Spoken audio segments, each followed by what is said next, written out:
ফের বাড়ল অটো এলপিজির দাম, লিটারে 8 টাকা। 10 দিনের মধ্যেই দাম বাড়ল লিটারে 13 টাকা। আর এর জেরে অনেক জায়গায় বাড়িয়ে দেওয়া হয়েছে অটোর ভাড়া। যাত্রীদের উপর চাপ বাড়ছে।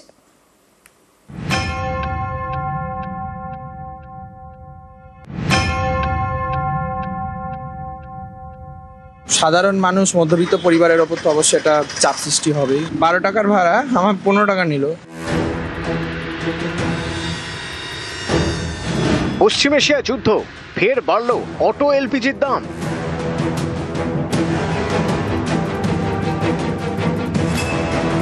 এক ধাক্কায় অটো এলপিজির দাম বাড়ল 8 টাকা। গত 11ই মার্চ লিটারে 5 টাকা বাড়ে, অর্থাৎ 10 দিনের মধ্যে অটো এলপিজির দাম বাড়ল 13 টাকা।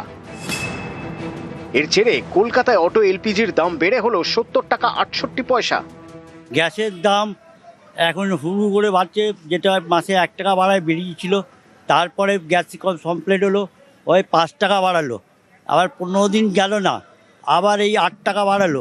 বাংলায় এইভাবে গ্যাসের অসুবিধা হচ্ছে, তা এর শেষটা কোথায় হবে? ক্রমশ দাম বাড়ছে, কিন্তু পাম্পে লাইন কমছে না। কালকে 8টা থেকে দাঁড়িয়ে আছি সারা রাত্রির, এখনো পাইনি। রাতারাতি এরা বললো গ্যাসের দাম বাড়বে, গাড়ি বসে থাকছে, খেতে পাচ্ছে না ড্রাইভার, সমস্যা চারিদিকে। অভিযোগ, অটো এলপিজির দাম বাড়ায় অনেক জায়গায় ঝোপ বুঝে কোপ মারছেন চালকরা। শুক্রবারই বাড়িয়ে দেওয়া হয়েছে অটো ভাড়া। যাত্রীদের দাবি, কয়েকদিন আগেই বেড়েছে অটো ভাড়া, তারপর ফের ভাড়া বৃদ্ধি। এতে হয়রানির এক শেষ। অনেকটাই ভাড়া বেড়ে গেছে। মধ্যবিত্তের পক্ষে এইভাবে চলা পসিবলই নয়। আমাদের তো স্যালারি ইনক্রিজ হচ্ছে না। একটা বাজেট তো এক্সিড করছে ডে টু ডে। একটা মানে আমরা যারা ডেলি প্যাসেঞ্জার যায় না, মাইনে তো বাড়বে না। নিউজ 18 বাংলা। অটো এলপিজিতে 10 দিনে 13 টাকা বৃদ্ধি। প্রিমিয়াম পেট্রোলের দাম বেড়েছে। পেট্রোপণ্যের মূল্য বৃদ্ধি নিয়ে মোদী সরকারকে তোপ মমতার। পেট্রোলের দাম অনেকবার বেড়েছে, রেগুলার বাড়ছে। এখন এসেন্সিয়াল জিনিসের দাম বাড়বে, সব কিছু বাড়বে। মোদী কি আগে এগুলো সামলাবে? আপনি তো বাংলা দখল করুক, আগে তো দিল্লিতে সামলাবে। অটো এলপিজিতে যুদ্ধের আগুন। 10 দিনে 13 টাকা দাম বেড়েছে। তার উপর আবার যোগান কমে গেছে, ফলে মরার উপর খাড়ার ঘা। ব্যারাকপুর শিল্পাঞ্চলে সব পাম্পেই সরবরাহ বন্ধ। ডানলপে একটা মাত্র পাম্পে জ্বালানি জুটছে, আর সেজন্য লাইন দিতে হচ্ছে লম্বা 7 কিলোমিটার লম্বা লাইন। তারপরেও ভোগান্তি। কথা বলবো সুবীরের সঙ্গে। সুবীর, কতটা সমস্যার মধ্যে পড়েছেন এই ব্যারাকপুর শিল্পাঞ্চলের অটো চালকরা? কি ভাবছেন, কিভাবে মোকাবিলা করবেন পরিস্থিতির? দেখো, ডানলপ থেকে বারাকপুরগামী যে সমস্ত অটো রুট, সেই অটো রুটে 3000 অটোর মধ্যে ইতিমধ্যে 1800 অটো উদাও হয়ে গিয়েছে, এবং সেই জায়গাতে যেসব প্রায় 1200 মতো অটো চলছে তারাও কিন্তু বন্ধের মুখে। কারণ এই যে একটি মাত্র পাম্প রয়েছে, সেই পাম্পে ভোরবেলা থেকে লম্বা লাইন তাদের রয়েছে, এবং প্রায় 7 থেকে 8 কিলোমিটার লাইন চলে গিয়েছে। এবং সেই জায়গা থেকে যেমন তারা ভাড়া বাড়াতে পারছে না, কারণ সংগঠন থেকে কোনো ভাড়া তাদেরকে বাড়ানো হয়নি। পাশাপাশি তারা এত গ্যাসের দাম বেড়েছে, তারা কিভাবে অটো চালাবেন তারা ভেবে উঠতে পারছেন না। পাশাপাশি এত লম্বা লাইনে পর্যাপ্ত গ্যাস, এই অটো এত বেশি অটো, এই অটো কিন্তু গ্যাস দিতে পারছে না গ্যাস যারা কর্তৃপক্ষ, সেই কারণের জন্য কিন্তু তারা বন্ধের মুখে, এর মধ্যেই আশঙ্কার মধ্যে তারা দিন কাটাচ্ছেন। ধন্যবাদ সুবীর। আমরা যে গ্যাস ভরছি, সারা রাত জেগে এসে আমরা এখানে লাইন দিয়ে এখানে গ্যাস ভরছি, 10 ঘন্টা 12 ঘন্টা 9 ঘন্টা 8 ঘন্টা লেগেই যাচ্ছে। মানে কি বলবো, এত অসুবিধা হচ্ছে আমাদের খুবই অসুবিধা। ভাড়া বেড়েছে, গ্যাসের দামও বেড়ে গেছে, ভাড়া বেড়েছে। মায়ের কেউ 5 টাকা করে প্যাসেঞ্জার দিচ্ছে না। বন্ধ করলে তো আমাদেরও পেট চলবে না।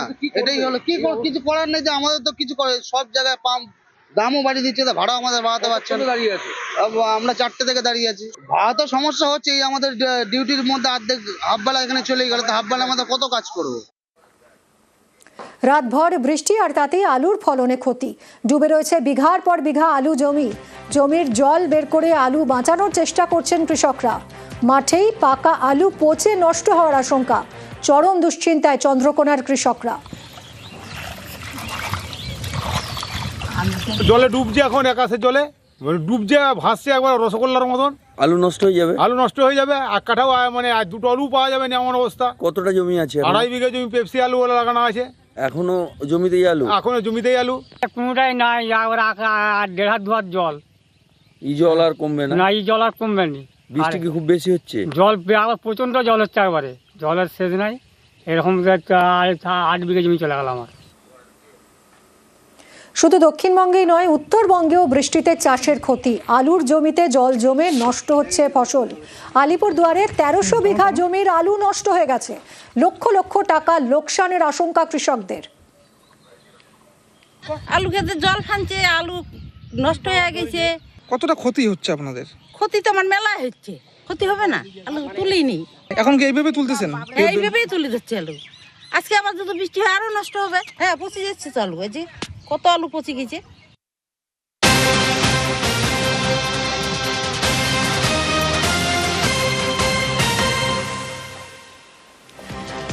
আজ জেলায় জেলায় কালবৈশাখী। পূর্ব বর্ধমান, হুগলি, বাঁকুড়ায় ঝড় বৃষ্টি।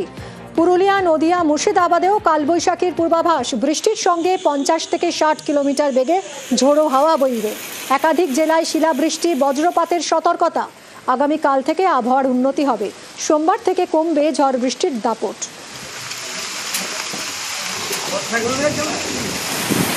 21 তারিখ দক্ষিণবঙ্গের সব জেলাগুলিতেই হালকা থেকে মাঝারি ধরনের বৃষ্টিপাতের সম্ভাবনা থাকছে, বজ্রবিদ্যুৎ সহ, সাথে দমকা হাওয়া।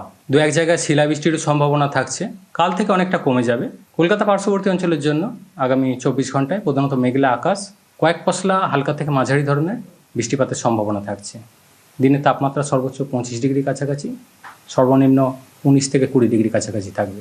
উত্তরবঙ্গের ক্ষেত্রে 21 তারিখ প্রভাবটা বেশি থাকার সম্ভাবনা রয়েছে। 26 তারিখ পর্যন্ত মেনলি স্থানীয়ভাবে হালকা ধরনের বা বিক্ষিপ্ত বৃষ্টি বিশেষ করে উত্তরবঙ্গের উত্তরের জেলাগুলো কন্টিনিউ করবে। মৎস্যজীবীদের জন্য আজকের দিনটা সমুদ্রে যেতে নিষেধ করা হয়েছে, মাঝে মধ্যেই দমকা হাওয়া থাকার কারণে। আর এবার সান্দাকফুর ছবি দেখাই আপনাদের। বরফের চাদরে মুড়েছে সান্দাকফু। দার্জিলিংয়ের সান্দাকফুতে তুষারপাত। দার্জিলিংয়ের সান্দাকফুর ছবি দেখছেন। বরফে মুড়েছে সান্দাকফু।